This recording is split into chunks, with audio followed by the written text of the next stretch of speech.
안녕하세요. 와, 이번 주 한국 주식시장 정말 한편의 드라마 같았죠? 사상 최고치를 찍는가 싶더니 갑자기 뚝 떨어졌는데요. 이 파란만장했던 한 주를 저희가 한번 제대로 파헤쳐 보겠습니다. 아니, 어떻게 탄 5일 만에 사상 최고점에서 검은 금요일이 될 수가 있을까요? 이게 바로 오늘 저희가 풀어볼 핵심 질문입니다. 주 초반에 그 뜨거웠던 환호성이 어떻게 주 후반은 싸늘한 불안감으로 바뀌었는지 그 원인을 지금부터 한번 따라가 보시죠.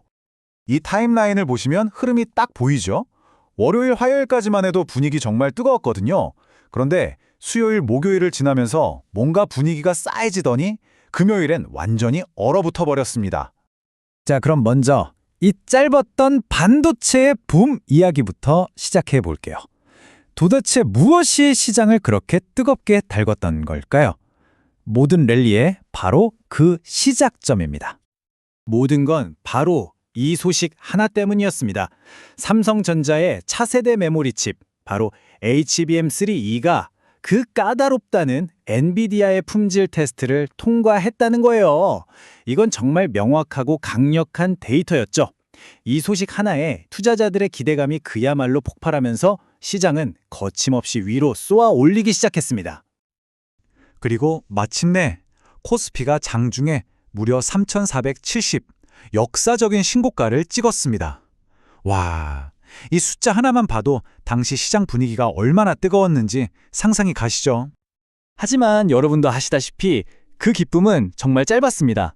이 좋은 분위기에 갑자기 찬물을 끼얹는 외부의 뉴스가 등장하기 시작했거든요. 시장에 어두운 그림자가 드리워지기 시작한 거죠. 그 공포의 근원은 바로 미국발 무역 압박 소식이었습니다. 특히 이게 그냥 나온 게 아니라 한미 정상회담이라는 아주 중요한 이벤트를 코앞에 두고 터진 뉴스였어요. 그러니 투자 심리가 어떻게 됐겠어요? 순식간에 얼어붙었죠. 슬슬 외국인들이 짐을 싸기 시작했고 시장의 변동성은 눈덩이처럼 커져만 갔습니다. 네, 바로 이겁니다.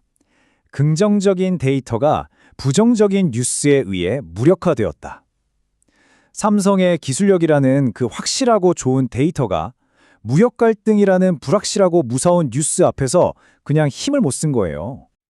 자, 이렇게 시장 전체가 휘청거렸지만 그렇다고 모든 종목이 다 같이 가라앉은 건 아니었습니다.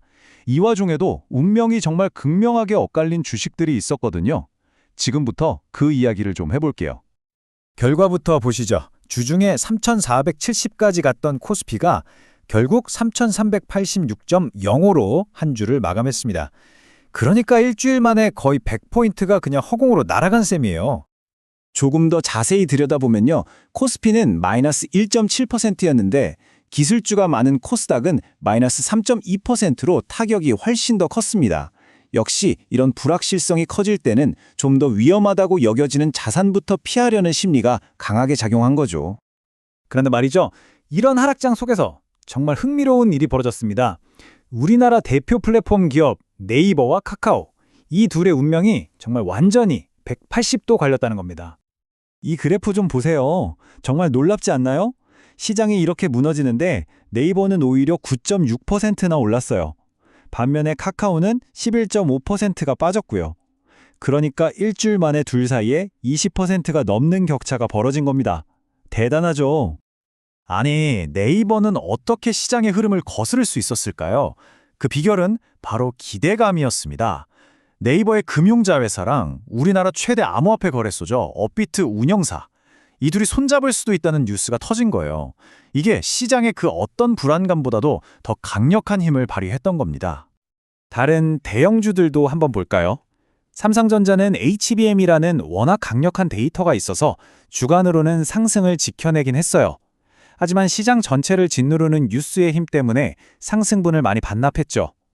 반면에 SK하이닉스는 경쟁 우려까지 겹치면서 하락했고요. 현대차는 주 후반에 기관들이 사주면서 그나마 좀 선방한 모습입니다. 자, 그럼 이 정신없던 한 주를 겪으면서 우리가 얻을 수 있는 교훈은 뭘까요? 한마디로 정리하면 이겁니다. 뉴스가 데이터를 이겼다. 이번 주는 정말 두 힘이 정면으로 부딪혔다고 볼 수 있어요. 한쪽에는 삼성의 기술력이라는 눈에 보이는 확실한 데이터가 있었죠. 이건 분명 긍정적인 신호였고요. 그런데 다른 한쪽에는 미국의 무역 압박이라는 불확실하고 거대한 뉴스가 덮쳐왔습니다. 이건 강력한 부정적 힘이었죠. 그리고 결과는 보시다시피 뉴스의 승리였습니다. 우리가 바로 이런 현상을 뉴스 데이터의 역학이라고 부를 수 있는 겁니다. 그러니까 개별 기업이 아무리 좋은 실적, 좋은 데이터를 내놔도요.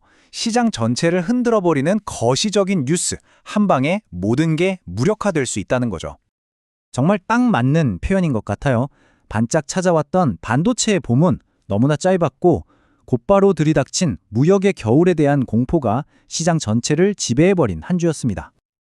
그래서 마지막으로 여러분께 이 질문을 한번 던져보고 싶네요.